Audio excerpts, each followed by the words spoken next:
Purposely. Your life, God's purpose. Listen at onpurposely.com.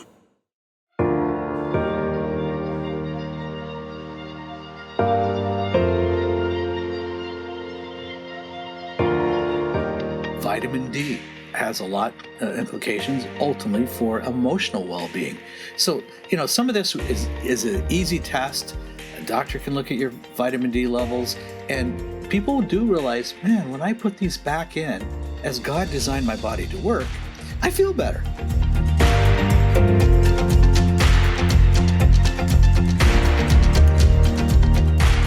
Well, you probably already know that what we eat can affect how we feel physically.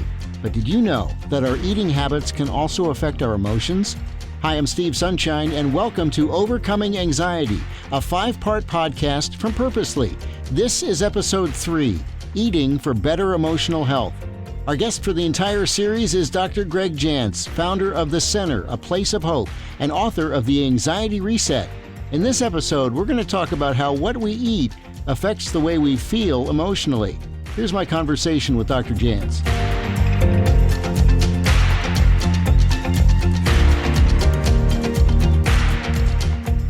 What I eat can make a difference in how anxious I feel. Is that right? Because this sounds like bad news. Ultimately, what goes in your mouth does matter. Yeah. What does that look like? Well, I'll give you an example. One individual we worked with, and I have permission to share this story, had been depressed for years. He found himself here at the Center, A Place of Hope, and one of the things that nobody had ever asked him is, what do you put in your mouth? He goes, what do you mean? What do you eat? What do you drink? He goes, all these years of trying all these different medications and seeing all these different treatment programs, nobody has ever asked me what I put in my mouth. I go, okay, but here's what we discovered. He had worked himself up. It didn't happen instantly, but over time, where he was consuming about 12 pots of coffee a day. 12 pots? Pots, not cups. He was bouncing pots off the walls. Well, how do you do that? How do you drink that much coffee? And here's his answer was. He goes, well, it's just that home. He actually worked from home. It's just that home coffee pot. It's not those huge ones. What's a home coffee pot hold? 12, 14 cups? I don't know. But he, over the morning, all through the day, that's kind of what he did. Now, can you be, and I think, would you be depressed? Would you be anxious? What does that do to you? Do that for 20 years like he did. So what we put, and that was an extreme example, but what we put in our mouth matters. It's just the way God designed us. If we're depressed, we tend to love things that are sweet and smooth. Oh, the depressed. We love the ice cream, for example. And you're going to go towards things that immediately make you feel a little better. They're mood elevating. And then you feel worse. Yeah.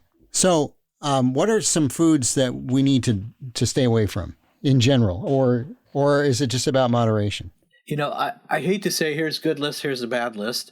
We have a couple of dietitians on staff. We help everybody who comes to us improve their nutrition because it makes a difference. But here's what I realize. Most people know what's healthy. It's just that we don't always do it. Most people know, and I'm holding my bottle of water here, know that we need to be drinking a fair amount of water every day. Water improves mood. It helps blood pressure and it helps improve concentration. Water does a lot of things for us. So we know what's good to do. And part of it is making a decision. And maybe what you ought to do is keep a food diary for a week. For 7 days, record everything you put in your mouth. Sometimes you look back and go, oh, wow, that can be quite enlightening.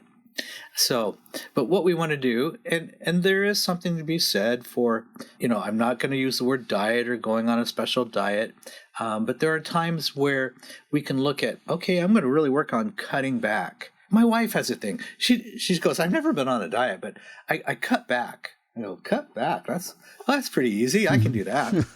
Yeah. So, a food diary makes sure that you actually are, and it doesn't just feel like you're cutting back. You're thinking, I only ate 6 cookies last night. But sometimes we need some help with this to help us out.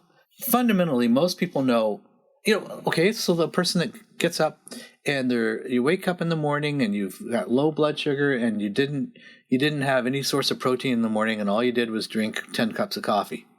Well, that's not going to help you. That will have a emotional implication eventually. Yeah. What about supplements? What's your thought on those? I know that's a broad question because there are lots of different kinds, but just in general. We have naturopathic physicians that work for us, so I tend to be quite pro supplements because I see the difference it can make in a person's life. If you've struggled with addiction in your life and your nutrients are deficient and B vitamins are nearly non-existent, we even do what we call IV nutrient therapy. We put together after an examination and blood work, we begin to look at what is your body likely low in, and doctors will make a custom IV of nutrients and give it to you IV. I've done this. It's easy, and I started to say it's fun. I don't know if it's fun, but it has good results. So yeah, which is fun when you get good results. So if you're thinking, if somebody is feeling anxious, should they go to to shop for a particular supplement, or is that something that you really need to talk to a professional about first? Well, I really am one that talk to a good healthcare provider. Okay, we know, for example, during the last 2 years, there's been a lot of testing for vitamin D. Vitamin D is super important for the immune system. Has a lot to do with viruses and viral load. Vitamin D is a supplement that is easily taken, and you test it in your blood work. And you would not believe how 80+% of the folks that we see have low vitamin D levels. Now, vitamin D has a lot of implications ultimately for emotional well-being. So, some of this is an easy test. A doctor can look at your vitamin D levels, and people do realize, man, when I put these back in as God designed my body to work, I feel better. Yeah, I can. That only makes sense. Exercise has got to fit into this somehow. As soon as you talk about diet, you have to talk about exercise. I think that's some kind of rule. Okay, so exercise is kind of like the word diet for most folks. They go, I don't want to talk about it. You feel like you failed before you started. So use whatever word you want, but increase your activity level. Now, we'll work with folks and go, man, I can't do it. We do fitness assessments when somebody comes, and we put together a plan. Recently, we had somebody here, and he goes, you know what? I could barely walk around the block. It took energy to just get around the block. Okay, after about 4 weeks here, he was doing a big loop around 6 blocks because it's something we walk into and literally walk into a bit slowly. And I think we need to work on increasing our activity. I'll tell you what, huge difference in our emotional well-being. It's just the way we were designed. Why does that work? Well, it works for a lot of reasons. Exercise and staying active. We know how important this is. Heart health, for example. We know how important it is for our joints and the chemicals that are released, the endorphins and the body chemistry that is altered in a positive way by consistently exercising. It's huge benefit. There are even some, for people who have suffered from some mild depression, there's even some really good studies that show moderate exercise for mild to medium depression actually outperformed an antidepressant. Yeah. Well, I'm not saying get rid of the antidepressant, but what I'm saying is it makes a difference. Sure. And obviously without the potential for side effects and that sort of thing. How is part of it like exercise indoors versus outdoors? Does it matter?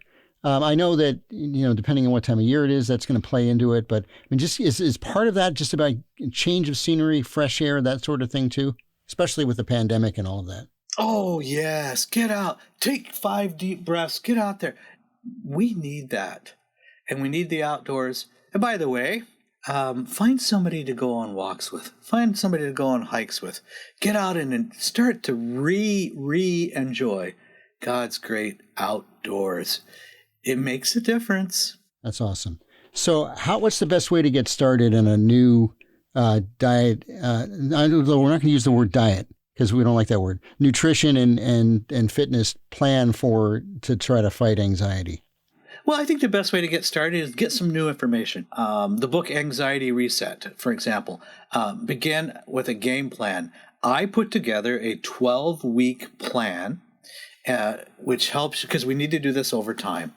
And it's everything from my sleep hygiene, Hey, how about this? We know, I used to work in sleep research. We know that sleep, not getting enough time in certain sleep stages, it will have an emotional impact. It can give you a depressed brain and an anxious brain. So we've got to look at sleep hygiene. How do I improve my sleep?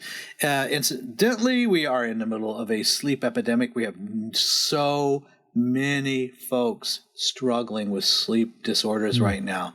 So that's got to be addressed. So putting it all together, but here's what happens. Each week we add something new we're going to work on, and you'd be amazed. After 90 days, you go, wow, I've made so many changes. It's baby steps each day, and we can do it. And if we struggle with it, let's get some help. It's worth it.